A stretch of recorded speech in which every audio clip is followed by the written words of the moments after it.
Metropolitan Transportation Committee for September 26, 2022. Our first order of business is approval of the agenda, because nobody can decide, so we'll do it. I'd entertain a motion to approve the agenda. So moved.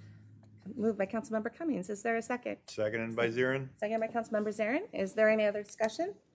All those in favor say aye. Aye. Opposed, nay. And the agenda is approved. Next, we're on to approval of the September 12th, 2022 Transportation Committee meetings. If there are no changes or additions, I'd entertain a motion to approve the minutes. So moved. Moved Seconded by by Councilmember Zarin. Fredson, second by Councilmember Zarin. Is there any other discussion? All those in favor say aye. Aye. Opposed, nay. And the minutes are approved. And we move on to employee recognition. And we'll turn it over to Leslie. Thank you, Chair Barber, members of the committee.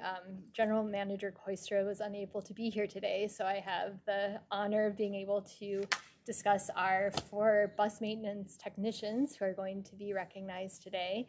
And I think we feel that recognizing our technicians is especially important because so much of their work goes unseen by the general public and is often happening behind the scenes.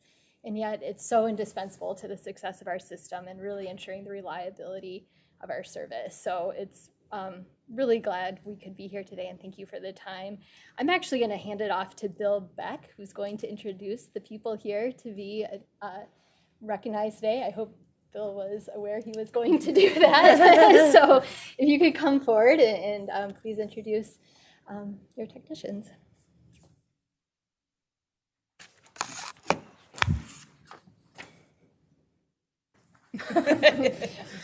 Chair, committee members, as stated, my name is Bill Beck. I'm the overall base maintenance manager. And I'm here to introduce Mike Perdone, Paul Swanson, and Jacob Widgren. Mike is a 38-year employee. Paul is a 28-year employee, and Jake is a 12-year employee. Together, their job duties are as fabricators in the overall base fabrication shop. They include designing, planning, welding, fabricating, manufacturing, all sorts of parts for vehicles and facilities.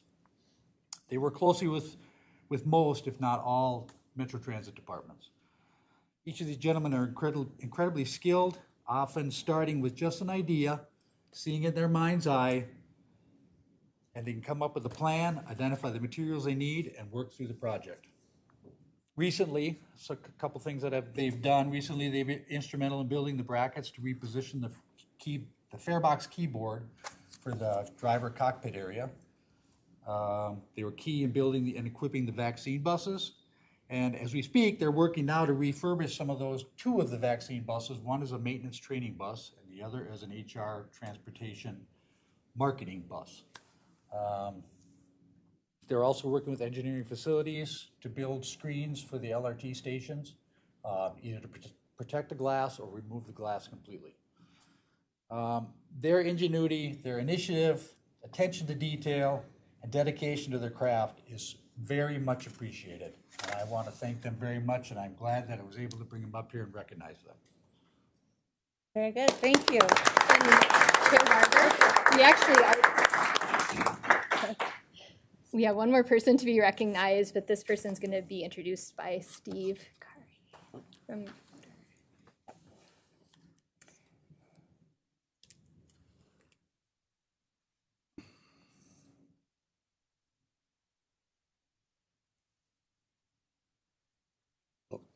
Council. Welcome. Chair. Hi. This is Rocky Richardson from MJ Reuter Garage. Rocky's been with us for a little over 6 years now, and he's a technician. He has such a positive attitude when he comes in every day. He's ready to go. He's raring to fix the bus. He goes out on a lot of service calls, and reliability is one of our key factors at the service garage, and Rocky often fixes buses prior to returning them. So when he goes out, the bus gets fixed and they stay en route, and we're able to continue with the service. He's made a lot of contributions, to the organization and also to his fellow workers. He treats everybody respectfully and politely, and always finds a way to lift people up when they're down. He's quite an inspiration to us. And his technical skills are second to none. He inspires other mechanics. He coaches and mentors the other mechanics. He's had a lot of years in service. So I'd like to thank him for his dedication, for his good work ethic. His efforts are greatly appreciated. Thank you. Thank you. And I'll come over and hand out the awards, but I just want to say thank you to all of you. It's really important. We know that all the work that goes on behind the scenes and all of these things that have to happen every day, and we really love these moments when we get to recognize some of you. So, you guys want to come up and I'll. Can I help you? No. All right, you guys move locations on me now.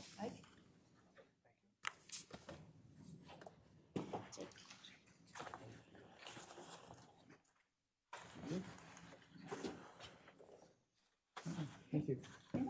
Thank you so much. Thank you very much. Thank you.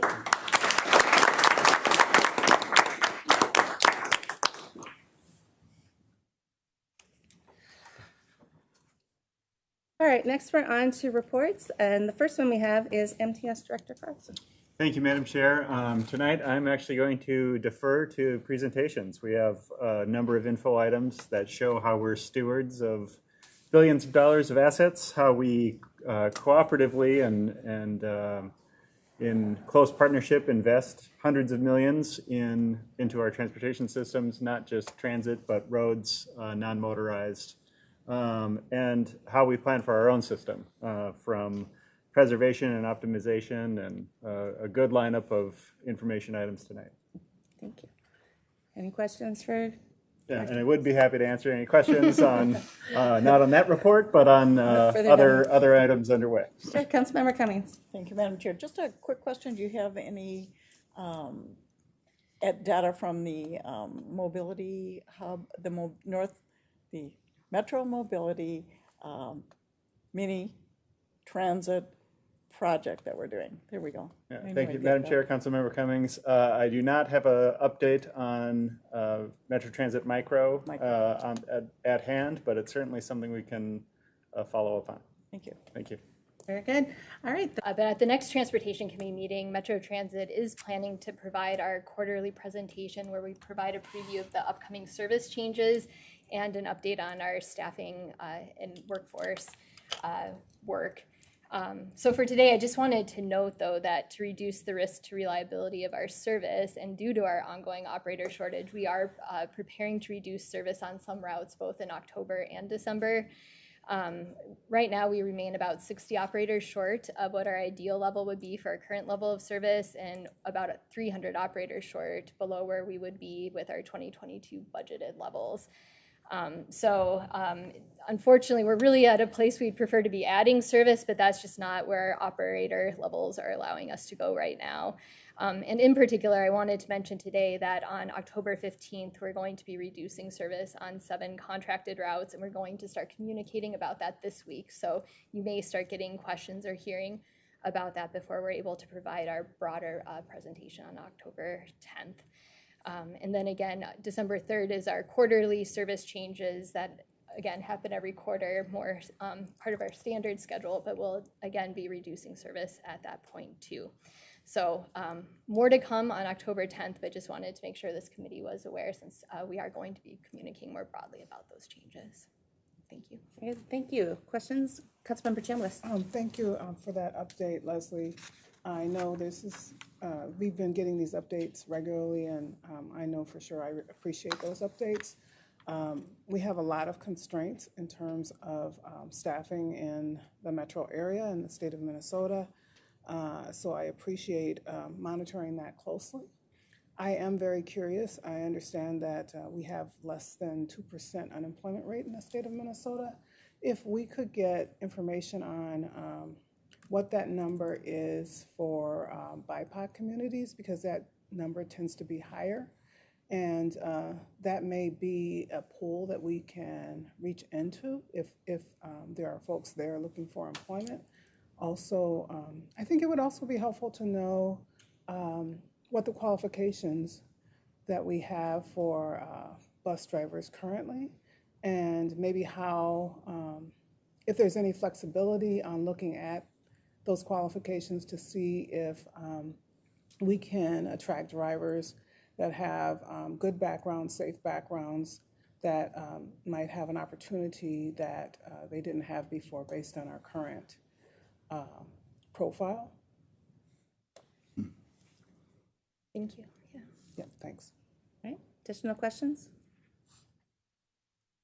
All right, next is our tab report, but I think Mr. Degan has joined us tonight, but also I think similar to Director Carlson, is to listen and hear some of the things on information items that came to tab. So, and he can have some comments, we thought, during that discussion based off of what tab had to say. So, Thank you. all right. Thank you very much, Thank you. Madam Chair. All right, then we have no items on consent tonight, and we have actually just one business item, which is business item 2022-262, which is 2023 operating grant funding to the Transitway counties. And we have Ed Petrie here. Good afternoon, Chair, committee members. Ed Petrie, Metro Transit Director of Finance. I'm bringing before you this evening business item 2022-262. It is to authorize the Metropolitan Council to authorize the regional administrator to apply for calendar 2023 grants from the counties of Anoka, Hennepin, Dakota, and Ramsey.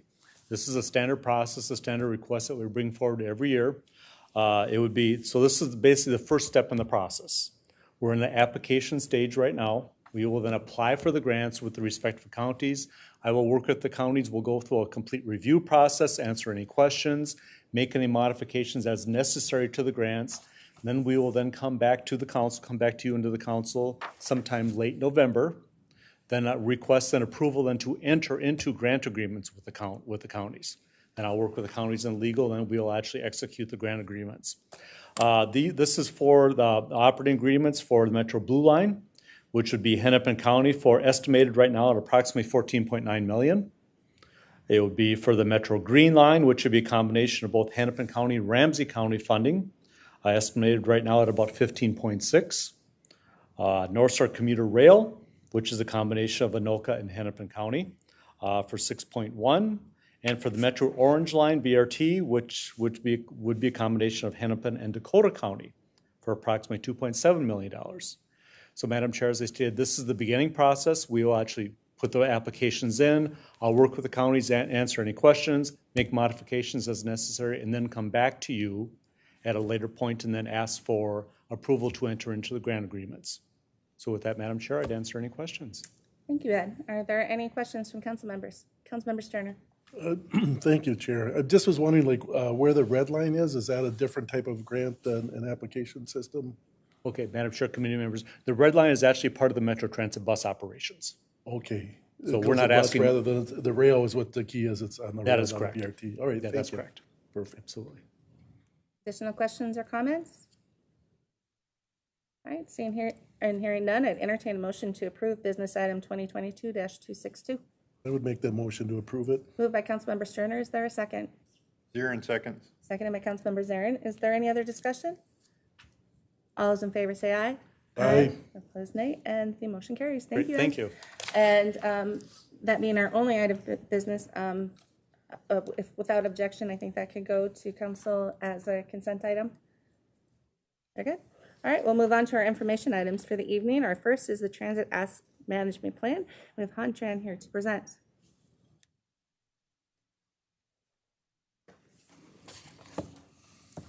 Welcome. Good afternoon, Madam Chairs and everyone here. My name is Han Tran, and I'm going to present the Transit Asset Management Plan today. Talk about the overview of the Transit Asset Management Plan is also called a TAM plan.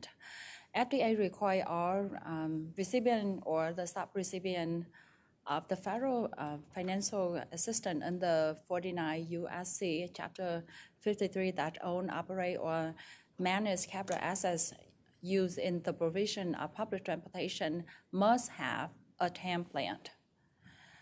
Failure to comply with this rule may put the grant funding at risk.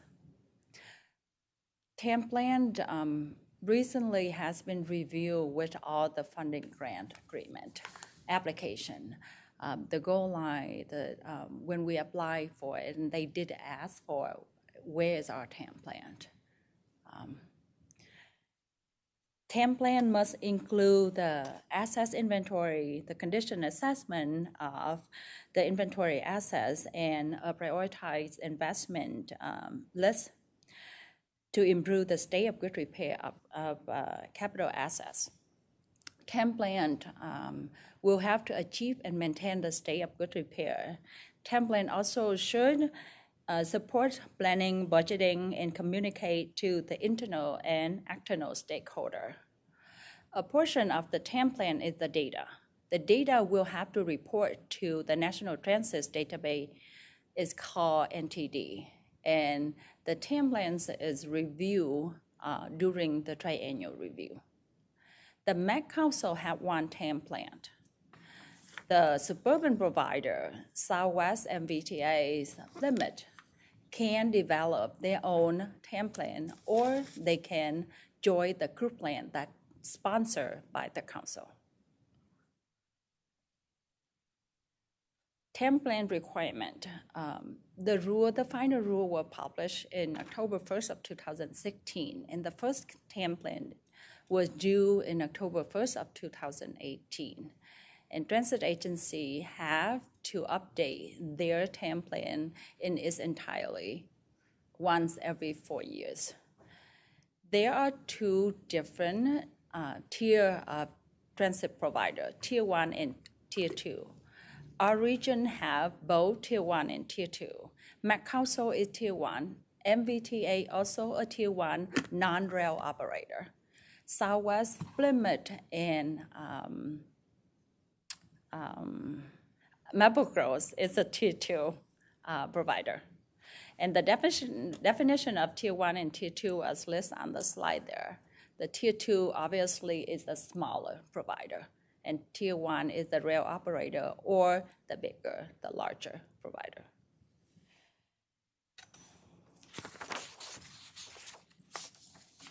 The TAM plan update, they require to update every 4 years. It just gives us an opportunity to review the process of the previous TAM plan and apply the lesson that we learned from the last 4 years. Here's a list of the 9 elements of the TAM plan requirement. The first 4 is required for both Tier 1 and Tier 2.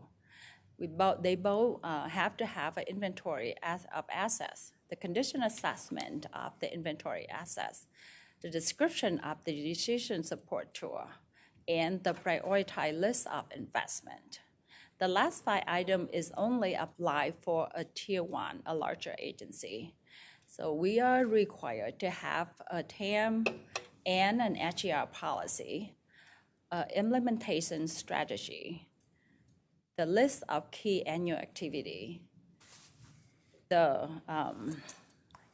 identification of resource, and the evaluation plan.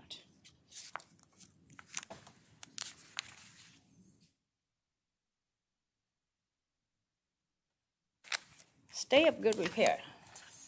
In 2016, the FTA published the final rule to define the terms, the state of good repair, and to establish the minimum federal requirement for transit assets management that will apply for all the recipient and sub-recipient of Chapter 53 fund that all operate and manage the public transportation capital assets. Definition of state of good repair is the condition in which the capital assets is able to operate at the full level of performance. HER is important as a tracking tool for measuring the progress towards a better system. Capital assets is in the state of good repair when that asset is able to perform its desired function, does not pose a known unacceptable safety risk, and its life cycle investment has been met or recovered. The data of the TAM plan, as I said before, is the HER target is the data portion that we require to report in NTD. The first set of target was required in 2017, FDA was asking us to share our targets so they can use as an example for other agency to use. Because that first year, it was not required to report to NTD because the NTD have not fully put that form in the system. So, and then 2018 on, it's required to report to NTD. The key connection between the SGR and the TAM is the performance measurement. There are 4 categories of assets. Rolling stock, equipment, also the non-revenue vehicle is listed under equipment. Both of them are on age-based performance measurement, and is the percentage of vehicle met or exceed the useful life benchmark. The useful life benchmark is a list of the year that 40-foot bus is 12 years and stuff like that, that we are required. We can develop our own, or we can follow the list that is suggested by the FDA. The infrastructure is the percentage of the track segment with performance restriction by class. Every first Wednesday of the month, we require to measure the slow zone restriction of our track and fixed skyway. That is the performance for the infrastructure. The facility is on the condition base. This is when we have to hire a condition assessment company to assess all of our facility, and it's required to do once every 4 years.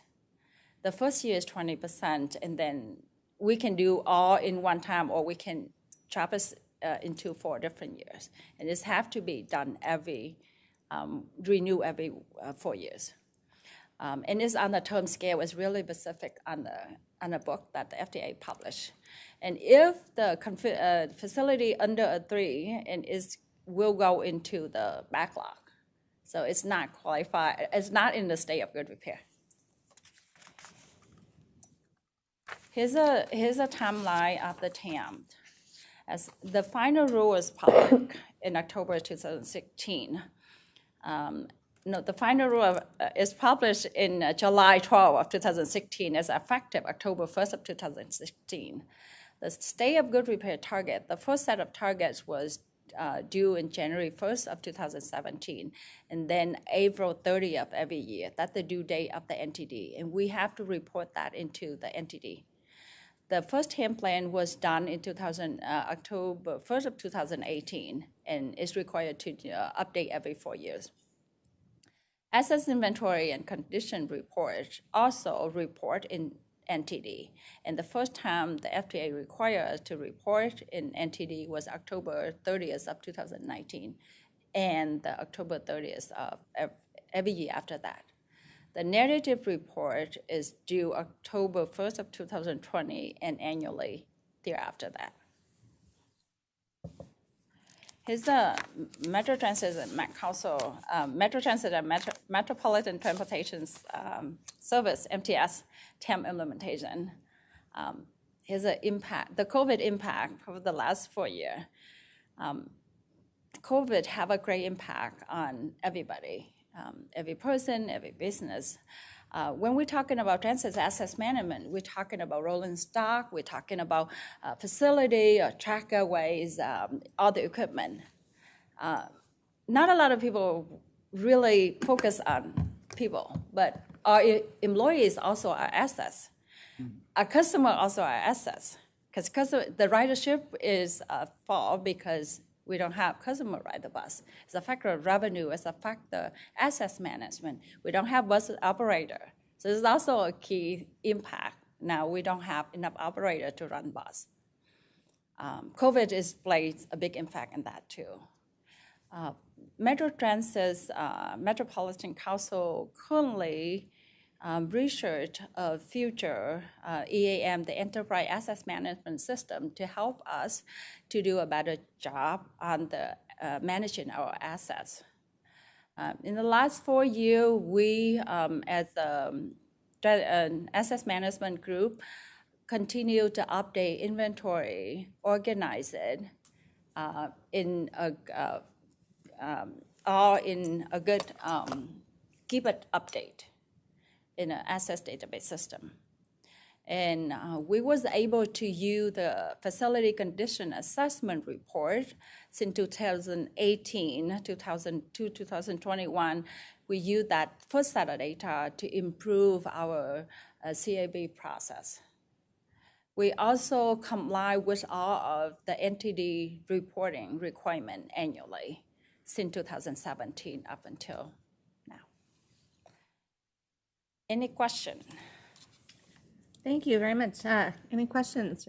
Any council members? I have a couple. So the first one I wanted to ask, it had to do with the suburban transit providers, and said they can go under the broader plan, but have they been doing their own? Southwest have been developed. 2018, they have their own TAM plan.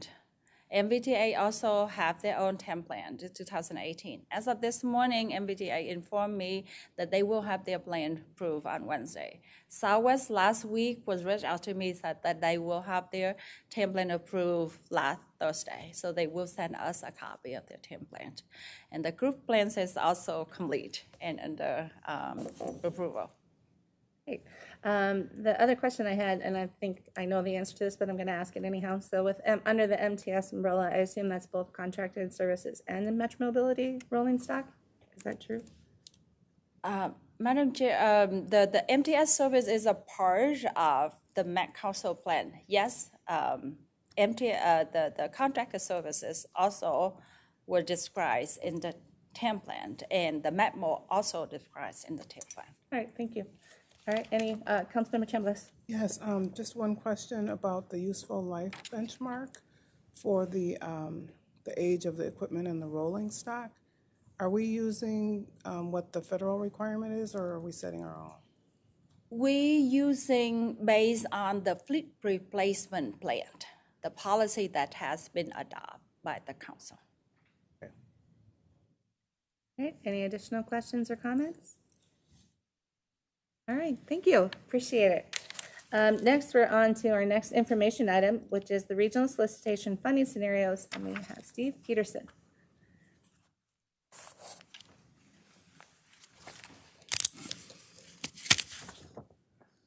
Thank you, Madam Chair and members. A few things I see Mr. Dugan here, so I'm going to hit a few highlights from the last TAB meeting before we start and give him a chance to fill in the blanks here too. But a few things from the TAB meeting last week. Councilmember Crimmins reported that airlines are at 80 to 90% of 2019 passenger levels. So, you'll be seeing a number of TIP amendments come to you next meeting, as well as Unified Planning Work Program, the UPWP, which is our grant application for the MPO. We had 3 information items. One was arterial bus rapid transit. You've seen many times, I'm sure, at this committee, but relevant to TAB also is that a request for $25 million comes from TAB and the regional solicitation. This request, this cycle is for the G line, so $25 million. Second information item was the regional solicitation public input tool, where we got over 560 responses. So that was a good online input. I think the top line summary there was people wanted more bike ped investment. When we asked them different types of investments, how would they budget? That was the major takeaway, perhaps. And then mine was the last on regional solicitation, which you're going to see here today. Mr. Dugan, anything you want to add? No, it's only that I'm grateful that Mr. Peterson is here. He's going to blend not only what TAB said, but then what funding and programming said the next day, which was they took some different angles on it. And that's some those are the technical people, those are the smart people. Thank you. And so the first thing we wanted to get across to you was the amount of money available. And so we have about with the last federal bill, we have about $100 million more than we did most cycles. So usually we're on $200 million per cycle. Now we have $300. So that's great news for all of our partners to get further down those lists. The demand continues to grow for projects, and so having $100 million more is great. There also were new funding sources, and one of the main reasons we're coming to you tonight is the Carbon Reduction Program is a new federal program that when it was signed last November. And we'll talk about what the eligible project types are there and get some input for you as to a path forward, both in the near term and midterm. So like we do every regional solicitation cycle, we put together a number of different scenarios for TAB to consider. We've put together two scenarios. One is what we're calling the midpoint. It's shown in your packet as the blue column of projects. Uses the midpoint of the modal funding ranges, and you can see what those percentages are on the screen based on the application that TAB and the council approved last year. So 55.5% of the money goes to roadways, 30% for transit, 14.5% for bicycle pedestrian. And then based on the number of applications that came in the door, as well as the public input tool we just talked about, we did develop a second scenario we're calling the bicycle pedestrian heavy. That's all the projects in orange. Responds to both the application demand and public input that we received that puts another $16 million towards bicycle pedestrian projects. And that's exactly how the money would shake out, and take that second scenario, take proportionally some from roadway projects and transit projects. Another new category, I guess I'll call it, is unique projects, and several members of the council are participating in that. The next scoring committee here is set. So we did ask for projects that did not fall kind of cleanly with the 12 or so categories we already have. There's other project types, and we saw a need for that. So council members and TAB members came up with a process to score and rank those projects. And we have 3 projects that were submitted for about the money that was available. And so they can make a decision or make a recommendation back to TAB as to funding 0, 1, 2, or 3 of those projects. So still ongoing there. Here's the overall schedule for the regional solicitation. We do plan to come back to you next month on the 24th before the action items and then eventually business items come back before you. Hoping to be in the Transportation Committee for concurrence at the end of November, November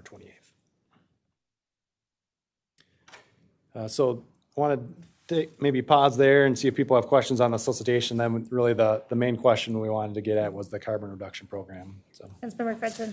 Thanks, Chair. I'm curious to know if we're going to be able to point to specific projects and say, but for this additional investment, these projects wouldn't have been funded. And I'm trying to remember, in terms of the scoring, right? Is the award consistent with the scoring, and so therefore these projects that are maybe a little bit further down that get funded, are we able to point to those and say this got done because of the infrastructure bill? Yeah, thank you, Madam Chair and council members.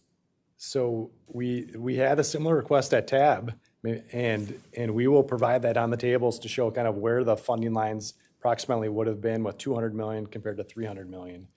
So I think that's a great point, and something when we're done with this process, we can show people that, hey, you got these 20 or 30 more projects because of the new bill. So yeah. Thank you. Thank you. Okay. Additional questions or comments so far? Councilmember Cummings. Maybe you said this, is this additional $100 million anticipated to be ongoing, or is this one-time gift?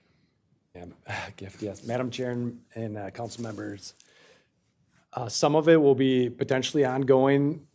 Some of it is an increase of earlier money. So I guess to sum it up, it's about 20 to 25 million more per year. So the next regional solicitation cycle will probably have more in the lines of maybe 50 million more versus 100 million, just because it's an increase over 5 years that we're seeing right now. So we are getting a bigger bump right now. Yep. Thank you. All right. Additional questions, comments? Councilmember Chambliss. Yes, can you remind us what some of the unique projects are that we've funded in the past or plan to fund? Oh, in the past, or? Yeah, or that we plan to fund? Yeah, so thank you, Madam Chair and council members. So that is buried deep in your packet, and let me pull that up. So we had three that were submitted. One for Move Minnesota called the True Impacts of Transportation Public Education Campaign. one from Metro Transit, Regional Mobility Hubs. One from the City of St. Paul was the third one, Electric Vehicle Spot Network Strategic Expansion. And so part of this unique project category came because the City of St. Paul applied originally a couple cycles ago for electric vehicle car sharing network that's now, as we saw in the news here, maybe within the last 6 months did launch. So they're now applying for an expansion of that initial investment. Councilman? Yes, it seems like you said, some of these, well, you said some of the funding might continue. Is it for any of these special projects, or, because it seems like the carbon reduction projects is something that would eventually fold into our regular operations versus special? I mean, it's important, but, I mean, are we always, or do we have to wait for our legislature to say that this was part of our regular operations? I'll let you start. Yeah. Go ahead. Madam Chair and council members, so the unique projects is an ongoing funding stream that comes from our either Surface Transportation Program, STP, or CMAQ funding. So it's not separate money or doesn't need approval from the state legislature to fund. Was that your question? Yes, that helps. But it is up to TAB and the council if they want to continue funding unique projects. This is the first kind of call for projects. We only got 3, so maybe slightly disappointing in number, but sometimes it takes a cycle or 2 for people to kind of understand the program and what the council and TAB are looking for too. So, but Okay. Additional questions, comments? All right, go ahead. Okay, now on to the carbon reduction program. Again, a new federal program, and the purpose of that is to fund projects designed to reduce transportation emissions defined as CO2 from on-road highway sources. The eligibility is similar to CMAQ, Congestion Mitigation Air Quality Program, that we've had around for a long time. It really can fund projects in any mode, but for sure eligibility includes bicycle pedestrian projects, almost all transit projects, a few roadway projects, traffic management technology, signal timing projects, and then even a wider array of electric vehicle charging, congestion pricing, et cetera. So at the same time as the money being available in 2023, which is right now from a programming perspective, the planning work really hasn't caught up to the money being available. So within 2 years of the federal bill being enacted, every state has to put together a statewide strategy for the carbon reduction funds and have that sent into US DOT. So we're just starting that process, due in roughly a year from now, a little over a year. We have several other Met Council studies that could inform kind of what the best use of that money would be, as well as how it could be or not be incorporated into the regional solicitation or another process. The current regional solicitation does not talk about carbon reduction against the new funding program. So the MOU that we have with MnDOT does not kind of lay out whose decision making it is to come to a decision on what to use that $8 million per year. Furthermore, the solicitation currently is not well suited for carbon reduction projects, where we have a study ongoing to better measure that with our project types, but it's not in the approved application. And then lastly, the money is available now starting in 2023 and 2024. So we have some near-term project selection that will need to take place before the planning perhaps catches up with the funding availability. And we did hear maybe one thing that we did hear at TAB that we had a lot of discussion and comments that came across the board, but they were very interested in using some amount of the carbon reduction program to fund regional solicitation projects, particularly in the bicycle pedestrian area. And you'll see we got 69 projects on that list. So with the money available, you don't get very far down that list. So that was one area that TAB, I think, coalesced around as using some amount of this money towards funding those projects, which would be eligible under the federal rules. So to sum it up, the policy direction that we want to have some discussion with you this evening on is, number one, should carbon reduction funds be added to the regional solicitation base of $295 million? We're not recommending that just added to the base because that gives some money to roadways, transit, and bike ped. It kind of spreads it out across the board. Some of those are not eligible for the funding. Number two, should carbon reduction funding, particularly 2023 and 2024, totaling $16 million, be applied to federally eligible projects in this ongoing solicitation? And that is recommended, but want to get your agreement on that, because we could put it towards projects that are eligible and do meet the intent of the program. And lastly, should upcoming planning work guide allocation of 2025 and beyond carbon reduction funds? We're also recommending that for the planning work to really inform the best use of the carbon reduction, whether it be a new process or within the regional solicitation. With that, Madam Chair, I think I'll turn it back to you. I gave you a lot of information, but we'll ask Director Carlson too if he wants to add in at any point too to Thank do you, so. Steve. Do you anything to add? Madam Chair, I'll just say that, this is a fairly complex topic, but also a really good opportunity in terms of available funds, ongoing planning work, and a moment in time where TAB is selecting projects and seeking the council's concurrence on it. So when we think about this, we're selecting projects that are primarily in 2026 and 2027 in the rest of the solicitation. So one approach could be to put all of the carbon funds into and select more solicitation projects. However, that would mean kind of preempting all the planning work, including the statewide planning that the feds are requiring and ongoing, in order to, so really we're kind of ignoring the purpose of this program if we directed all the funds now.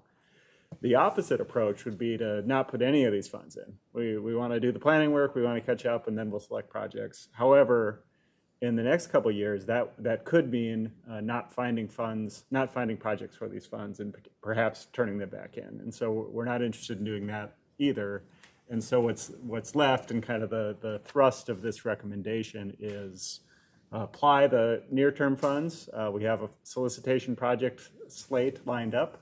We've got good projects, especially in the non-motorized category, ready for those funds to advance. And then the bulk of the funds we would have be informed by the planning that'll occur in the next couple of years and then translate itself into solicitation criteria in years ahead. So that's the quick recap of the approach, and certainly would welcome your thoughts tonight. Mr. Dugan, do you have anything to add from the conversations?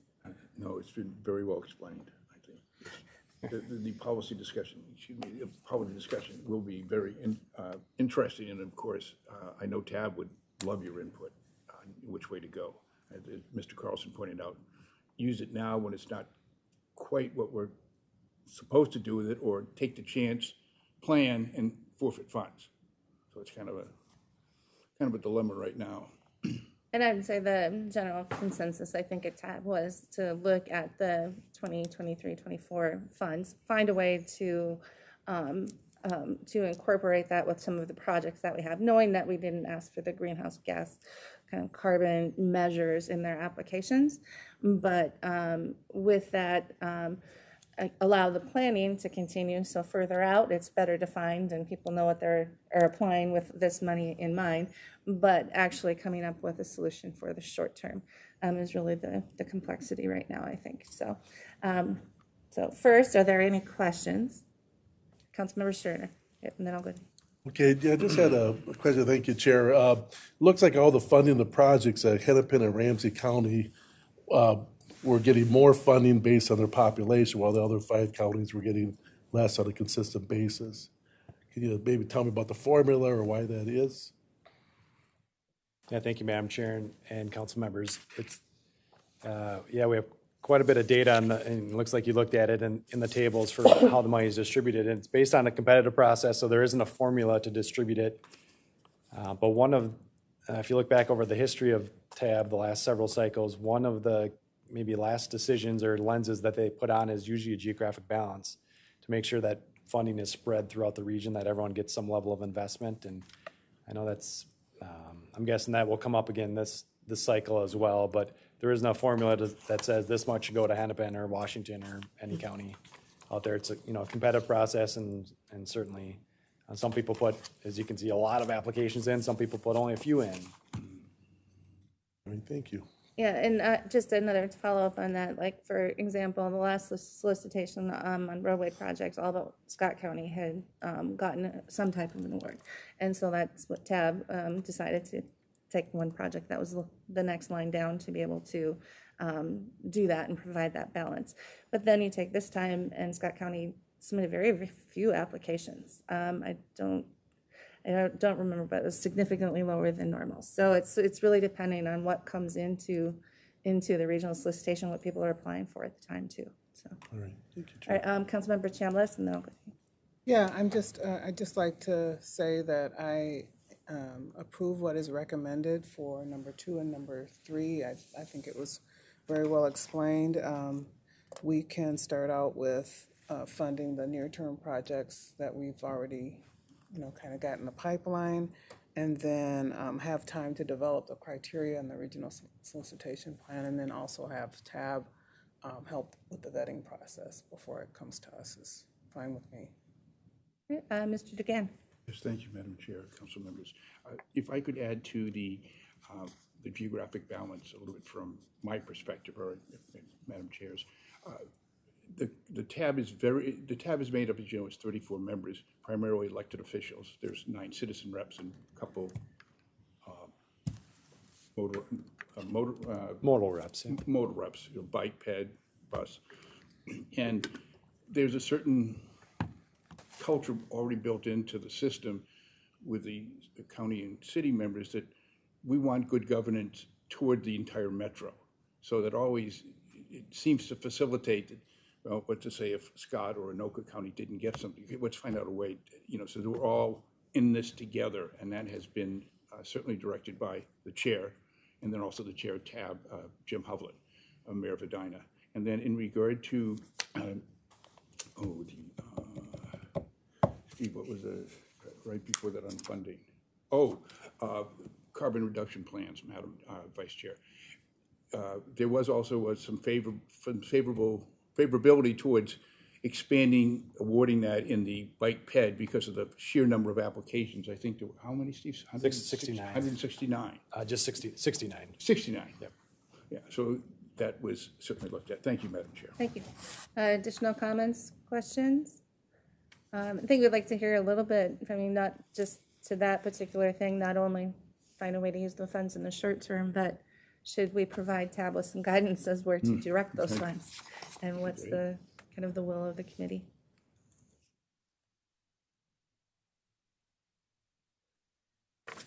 Councilmember Cummings. Chair. As these are laid out, to me, they make a lot of sense. I think avoid spreading usage of money across ineligible categories would be very important, so I understand that not recommended.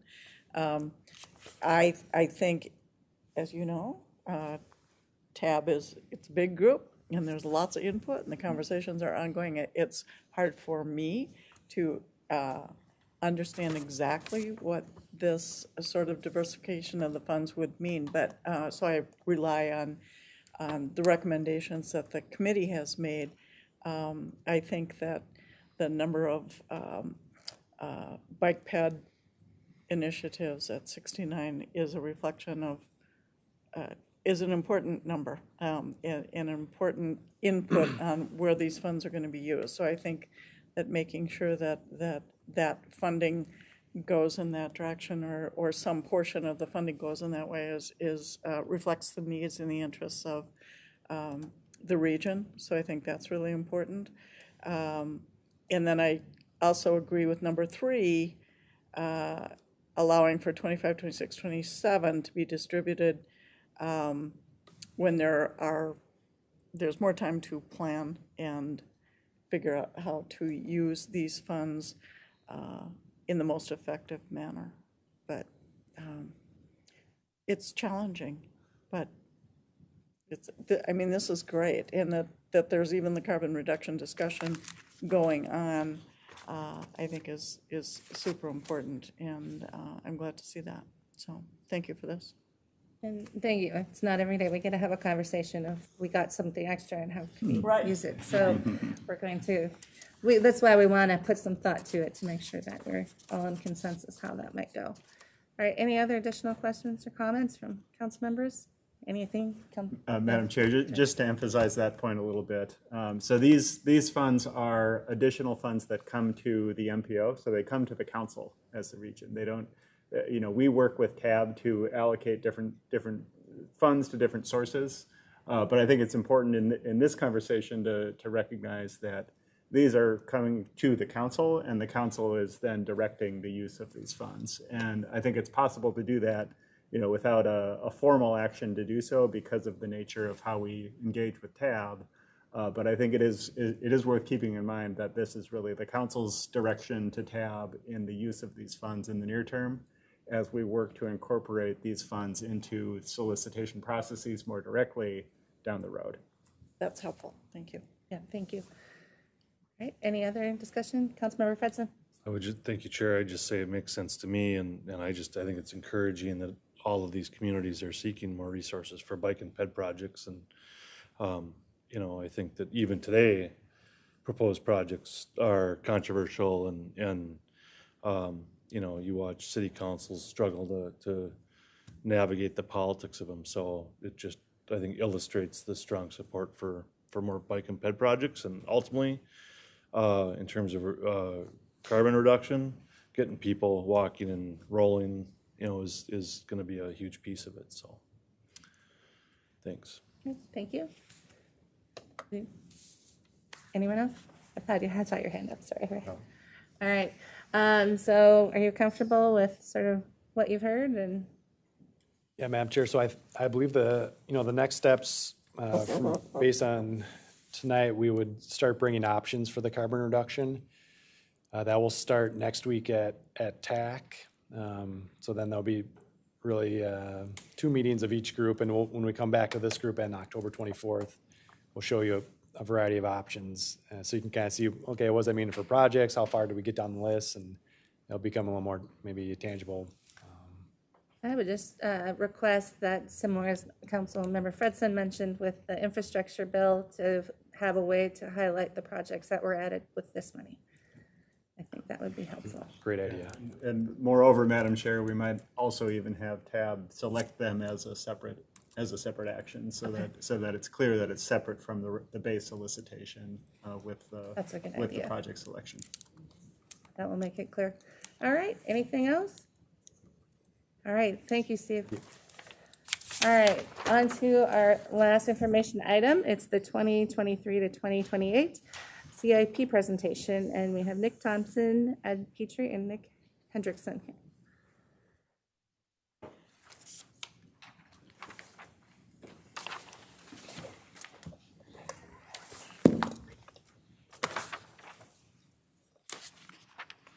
Welcome. Thank you very much. Welcome. Thank you, Chair. Once again, Ed Petrie, Director of Finance with Metro Transit. I'm joined this evening by Nick Thompson. He's Deputy General Manager of the Capital Programs, and then Nick Hendrickson. He's Manager of Budget for Metropolitan Transportation Services. I will kick off the CIP presentation, then we'll be passing it on as we go, and we'll just move forward into the presentation. So we're here to present this evening the 2023 through 2028 Capital Program and Transit Capital Program, or also known as the CIP. So we'll be going through a presentation this evening. We'll be then coming back to the council. I believe it is on October 12th. I'll go to the next slide here. So we'll come back to the council now on October 12th, where we'll do a full consolidated presentation, which will be the Transportation Division, ES, Parks, everybody will be included. Then everything will go out then for public comment on October 26th. It'll receive approval. That public comment will include both the operating budget and the capital budget. And CIP, it goes out to the public for a 45-day public comment period. We will then come back to the council then on December 14th, discuss any comments that we've had from the public, make any recommendations for any changes, and at that point in time, the council will then be recommended to adopt both our operating budget, our CIP, and our capital budget for 2023 through 2028. So tonight is the beginning of the process to discuss the CIP. When we move into the CIP, as finance folks, we basically talk about two different tables. We have a Table 3 and a Table 3A. Table 3 are projects that we're recommending for funding that you formally adopt into the CIP. We've forecast all the revenues, forecasted the expenses for those projects, whether they are building a park and ride or bus purchases, technology, whatever the case would be. We're saying these are the projects that we would recommend for approval, and then this is the forecasted revenue stream balanced. Because one of the important things is we have to adopt a balanced CIP. We also then have a table that we call Table 3A, which are projects that have merit, very important projects to the region, but projects that at this point in time, we do not have an identified funding source for. A lot of that is like, for example, with the zero emission bus plan, we do have some zero emission buses in the proposed CIP, but then if we were to spend out the full plan, that's quite a few millions of dollars. That is down in Table 3A. Also, like all the various BRT projects, whether it's the F line, the G line, the H line, right down the line, we have some dollars that we'll talk about this evening up in the Table 3 for planning and those types of things, but then the balance of the construction is down in Table 3A. So once again, we'll have two tables, Table 3, which is we'll recommend for adoption by the council in December, and then we will then include in the budget document, though, a Table 3A, which identifies projects that have merit, that we have no funding source identified as at this point in time. Nick? So the capital improvement program is in essence, it's a series of projects. And tonight you'll hear some overview of where the sources of funds are, how we're allocating those. But we have heard in the past too is like, how do you make decisions that go into the CIP? And so just highlighting some of the areas that we, as we were coming out of the pandemic last year, we started to talk about how we're moving forward with a better and stronger system, and that's where some of the decision-making went into what projects are in there. So we are looking to the future in the CIP over the next 5 or 6 years. We're in the middle of building that network of projects. So we have the green line, blue line, gold line, purple line. Some of our ABRTs are both fully funded within this CIP, and some are within Table 3A. We have investments here that focus on our existing system, making it more reliable and faster service. This can be investments in our current transitways, like our investment in the blue line that we have going on today.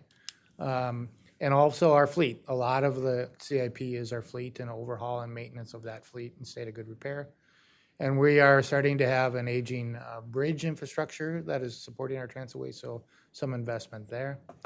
There's a lot of investment in improving what we're providing to the customers and the customer experience. That can be, we fully intend to replace our fare collection system within this timeframe, so a big investment there. But also just our basic customer information systems. We have variable message signs out there that have reached their end of their life, and we want to make sure that we're investing in them and keeping them in a state of good repair. Our existing facilities also get major improvements to keep them in state of good repair. This time, we have some major investments in a Lake Street and Hiawatha Blue Line upgrade there, Franklin Station. Some of our facilities that have been out there 15, 20 years need to be upgraded, and so we're making a commitment there.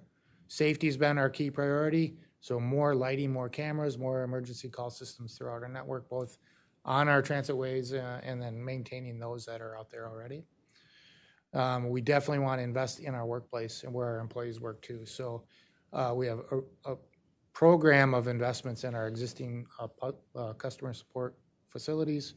These can be locker rooms, break space, other space to really where people work and come to work. We want it to be a good environment for them.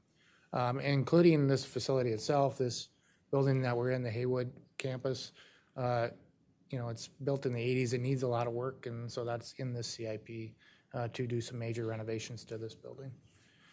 We have a strong focus on sustainability within this plan, both energy efficiency within our buildings and our infrastructure, but as Ed mentioned, our zero-emission fleet is a key component there also. We make the decisions on which to fund within Table 3A and Table 3. Equity is a big part of that. Just our vision for transit in this region is founded on prioritize with equity being a key for which lines are built, where they're built, what mode we're building. So it's reflected in that.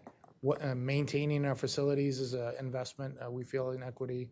Programs itself, like the Better Bus Stop program, which started in 2014, and how we prioritize our investments in the basic bus stop is a key equity investment embedded within the CIP, as well as our ADA investments. Last year, this council adopted our zero emission bus plan. We highlighted it last year in our CIP. The CIP this year continues that goal of investing in transitioning our fleet to zero emission buses. It maintains that commitment we stated last year of a goal of 20% of our 40-foot buses in the next 5 years being replaced with the electric buses, and we maintain that commitment within the CIP. And that results in funding 83 additional electric buses in the time frame of this. So when we move into the 2023 through 28 CIP capital program, we look at planning, but we also look at what our overall system is. Overall, on the planning side, as you would anticipate, a lot of our projects take a very long range view.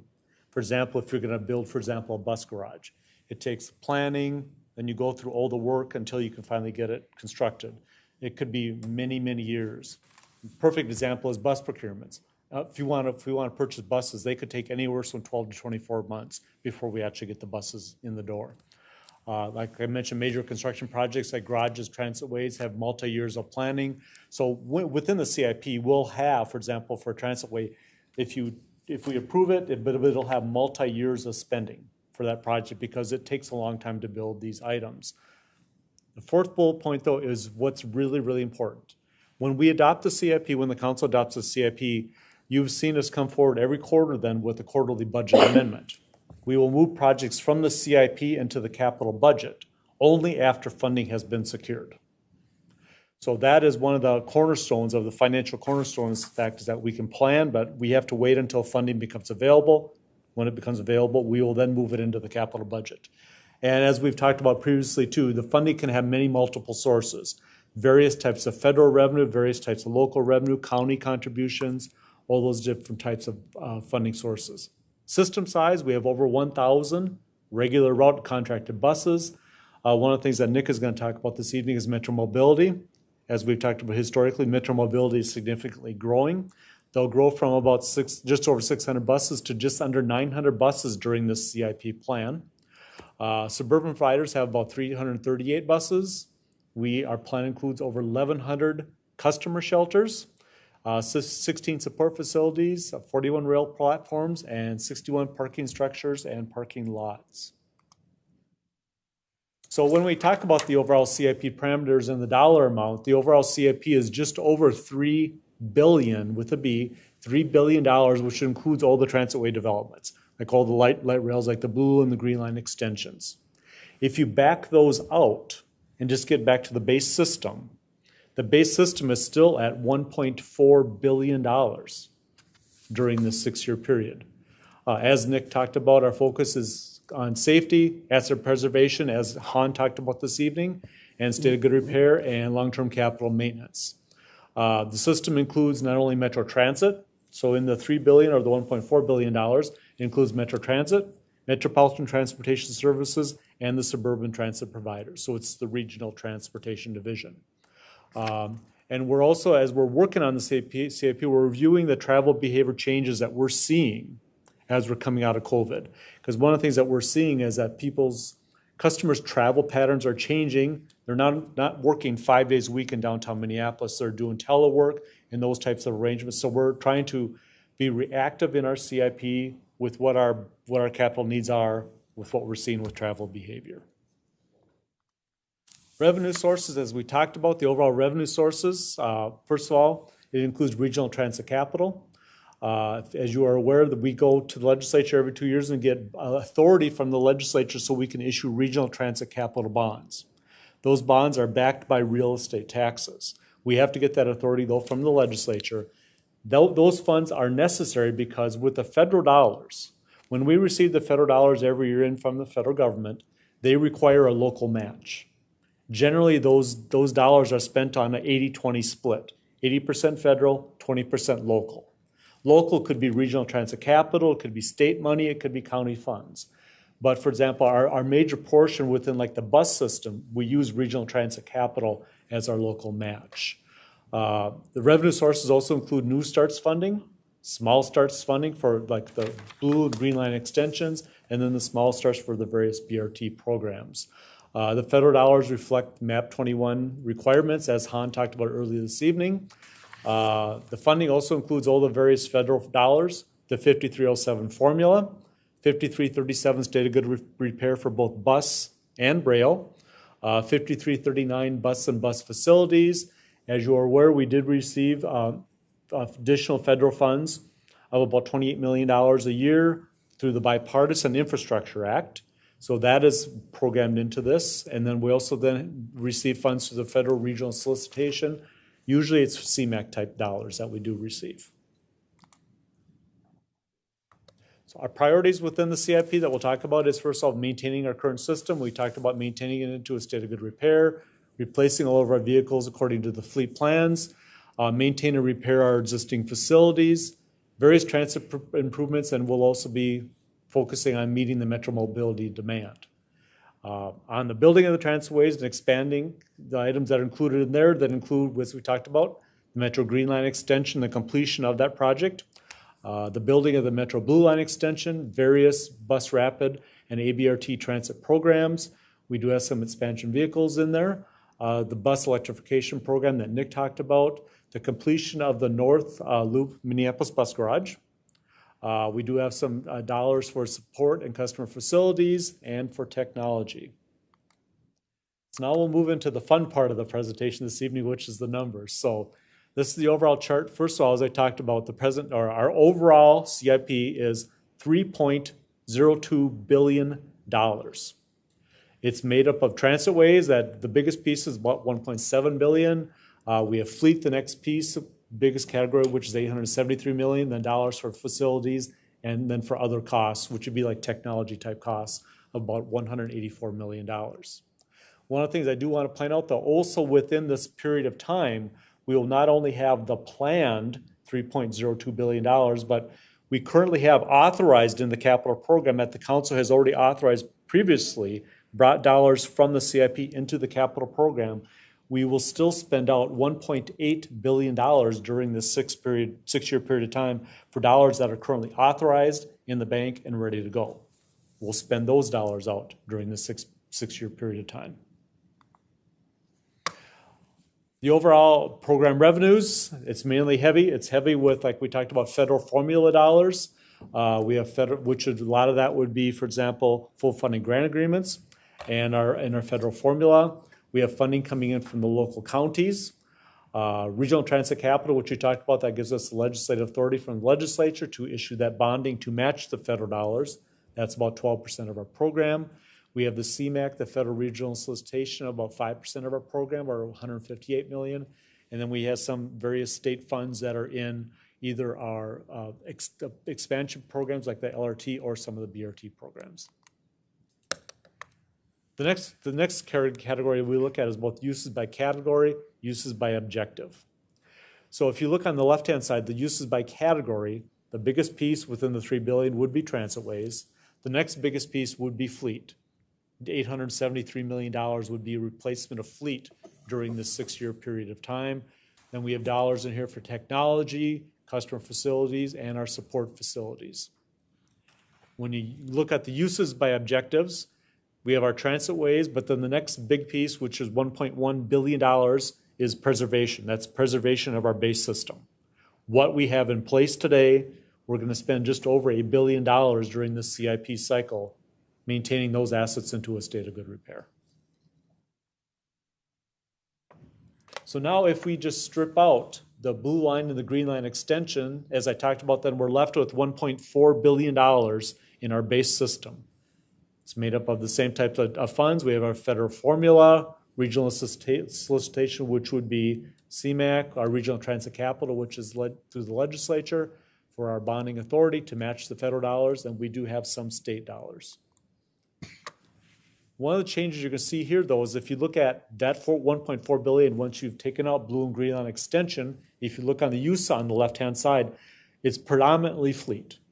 So out of the 1.4 billion, 873 million of that is replacement of fleet, our existing buses, big buses, our TICs, Metro Mobility buses, contracted buses, and regional fleet. That's all within that. We had funding also for customer facilities, as I talked about, support facilities, technology, and small amount for transit ways.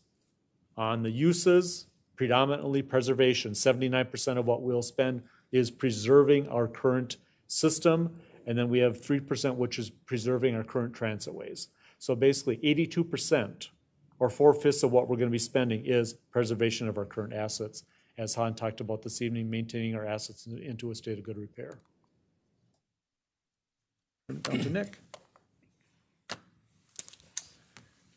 So if we just focus on the 23-28 capital improvement plan for MTS, the 6-year CIP includes contracted fixed route, Metro Mobility, suburban transit providers, and Transit Link. So the 6-year CIP for MTS is just over $456 million, and almost 80%, or $364.8 million, of the CIP supports maintaining the current system. For the sources of funding, we fund our preservation needs mainly through a combination of federal formula earnings and regional transit capital bonds. We do have a small amount for federal regional solicitation funding that we plan to use for a fare box replacement project. When looking at the uses for this funding, fleet preservation accounts just over 3/4 of our budget. This includes replacement for large and small buses, and for suburban transit providers, MTS, contracted fixed route, Transit Link, and Metro Mobility.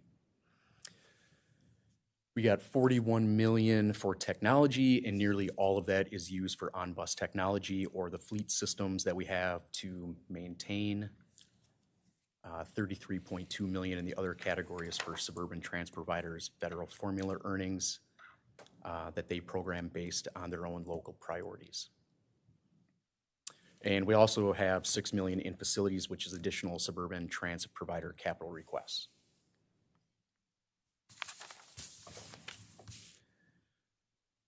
So between 23 and 28, we got $91.5 million in expansion plan, which is roughly 20% of the MPS CIP. So similar to our preservation budget, expansion is primarily funded by a combination of federal funds and RTC. However, this chart on the sources does specifically call out funding for the regional solicitation funding, and one of the roles for MTS serves as support the suburban transit providers expansion projects submitted through the regional solicitation project process. And the region will provide, 20% match as funding is available. On the uses side, fleet costs represent over 90% of the expansion costs. This represents Metro Mobility expansion, suburban provider CMAQ expansion projects, and also a holding location for future expansion projects in years where the regional solicitation has not yet taken place. And then the technology, the $6.9 million is shown above. That is technology that is needed also for fleet expansion. And I think for fleet growth, I think you've seen this chart before, showing the regional fleet growth for MTS. As you can see, shown by the blue line, the fleet continues to grow. Back in 2008, we were under 800 buses, and by the end of 2028 in the CIP, we're projecting right around 1,600 buses. And so this is a factor of two factors. One, over the years, the suburban transit providers have been awarded CMAQ expansion grants through the solicitation process, and this is basically adding buses into our system. And once these routes are in our system, we fund the replacement buses. And then number two, the biggest growth is coming from Metro Mobility. We average anywhere between 30 to 50 buses a year, and we replace the Metro Mobility buses every 5 years. And so the Metro Mobility fleet has grown to 722 buses. This is actually including the buses that are currently on order that we haven't received yet, but and we also have 280 buses programmed into the 23-28 CIP.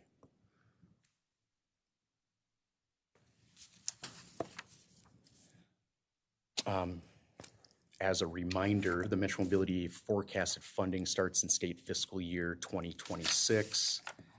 State dollars will help fund the Metro Mobility program, and we will still program federal dollars. Planning for this change is currently underway for both the operating side and the capital side. This is actually going to be a big change how we program future revenues and expenses. So it's not included in the 23-28 CIP yet, but after doing some initial or further research, we plan to have this developed into next year's 24-29 CIP.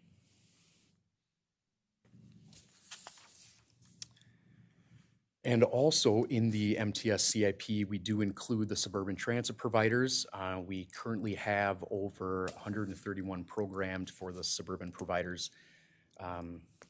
We replace 100% of their fleet, and we have currently 113 million programmed for fleet replacement.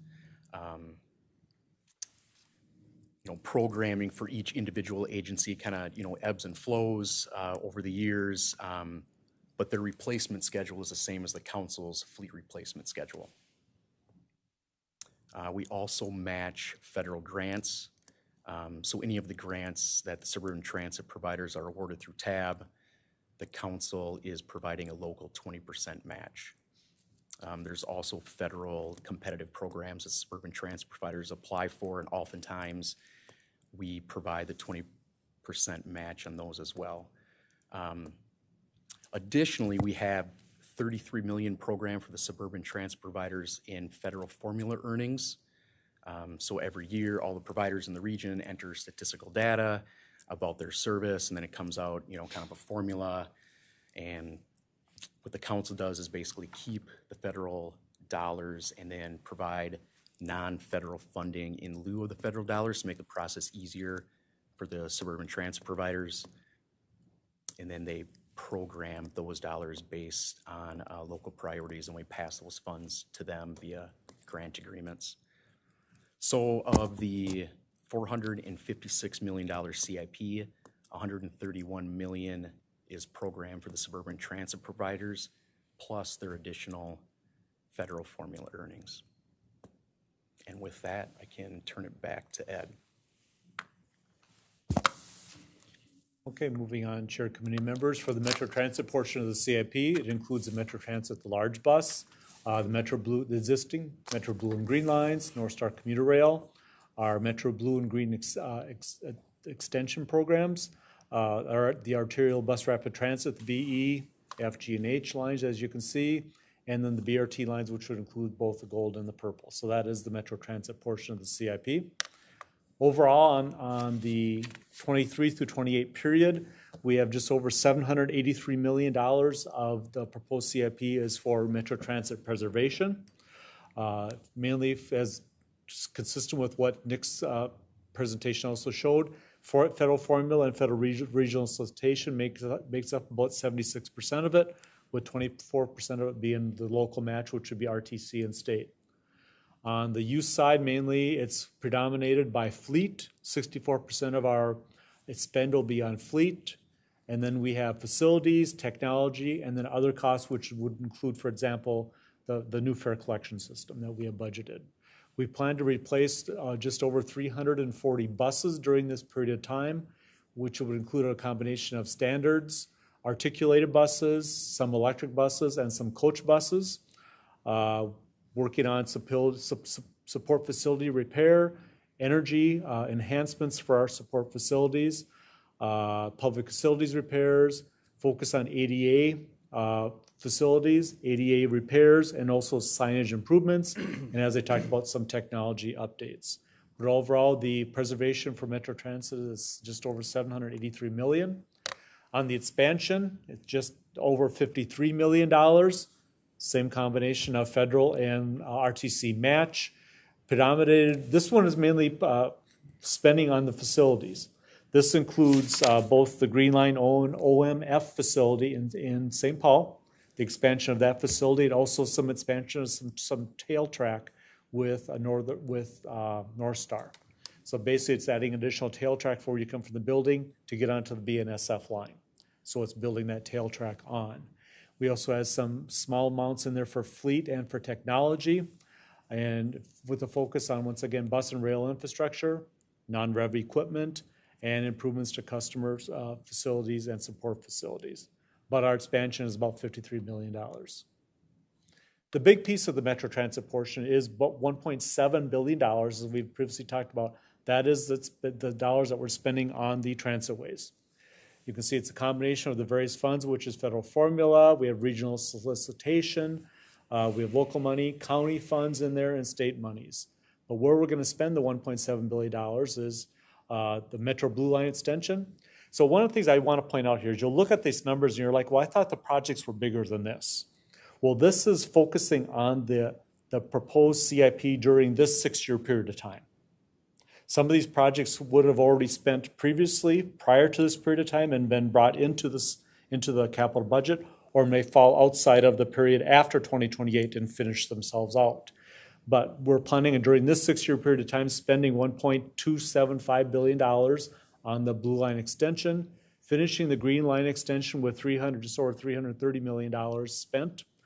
BRT projects of about $94 million, and maintaining state of good repairs of just over $24 million. So once again, the Transitway program is about 1.7 on the Metro Transit family. As we've talked about previously in other years, we do have some issues, though, like we have issues on operating, but we also have some challenges and issues on the capital side. As we talked about previously, we have the issues of long-term capital maintenance. We always think that our rail lines are brand new, but they're aging. For example, the Hiawatha line, the original Blue Line, went into service in 2004. So during this CIP cycle, it's going to be over 20 years old. So we're working on maintaining both the rail cars, the stations, the facilities, all into a state of good repair. And that's one of the things that we're working on, and basically forecasting that out many, many years as we're bringing all these lines on to identify what our ongoing maintenance needs are going to be. As we talked about, we do have unfunded BRTs portions within the CIP down in Table 3A. We have funded what we know for funding, existing funding today, that's up in Table 3, and also then some placeholder dollars so they can begin some of their preliminary work on the lines. But the balance of the construction of a lot of the BRTs is down in 3A. As Nick talked about, we have the zero emission bus program, both in Table 3 and Table 3A. We're focusing, though, to maintain our overall CIP to match the MAP 21 requirements, maintaining our assets into a state of good repair in concert with the Transit Asset Management Plan. And then, as Nick talked about then too, we have the Metro Mobility Growth and the future transition to a forecasted program. You will see a lot of that discussion coming in next year's 24 then to 29 CIP. And with that, Chair and committee members, that concludes our presentation. As I said, we will be back on October 12th at the full council, along with environmental services, parks, etc., and do another presentation of the CIP, but we're open for any questions that you may have. All right, thank you, gentlemen. Any questions from council members? Councilmember Cummings. Thank you, Madam Chair. I have a couple of questions. I'm wondering, you said that you use the child behavior analysis and changes in the workforce demand and how that impacts and so forth. How can you factor in the staff shortages that we have, both as operators and the behind-the-scenes people that are so important to maintaining our system? So first of all, how do you factor that in? Okay, Chair, committee members, great question. One of the things that we're actually doing, I'm working with Adam Harrington in Service Development and with Brian Funk from Transportation. We're actually looking at, one of the things that we actually had to do for the FTA is actually look at our bus replacement spare factor plan for bus replacements. With that, we're actually factoring in and actually looking at, we would like to be at 100% levels of service, provided we had the number of operators to run 100% of our buses. We know we don't. We know we're in the 75% plus range today. So we're actually forecasting out our buses, our bus replacements based upon that, and forecasting it forward to when we think as operators will increase, hopefully increase, we can start bringing more and more service back, which will then require us to buy more buses. But that's one of the reasons why you only saw, for example, 340 buses in the CIP. Last year, if you look at the same presentation, it was around 450 buses. So we've gone down in the number of buses that we're going to have to replace during this period of time because we don't have the operators, we can't run the service. Thank you, that's useful.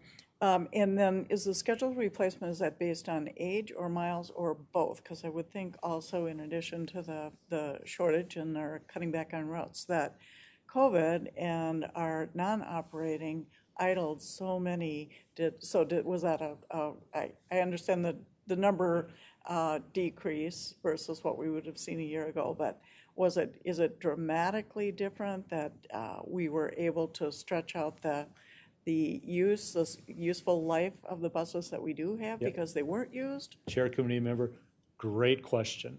So basically, right now, when we purchase a bus, well, let's just go historically. Okay. When we purchase a bus, we depreciate that bus over 12 years. That's the agreement with the federal government. That's the federal guidelines, is a 12-year bus. Coach is 14-year bus, a Metro Mobility bus is 5 years. So those are the federal guidelines. That's the guidelines the council follows. Those are minimum guidelines, though. So one of the things, historically, when we were running Metro Transfer, for example, we were running 775 buses a day, we would burn those buses out after 12 years, replace them, buy new ones.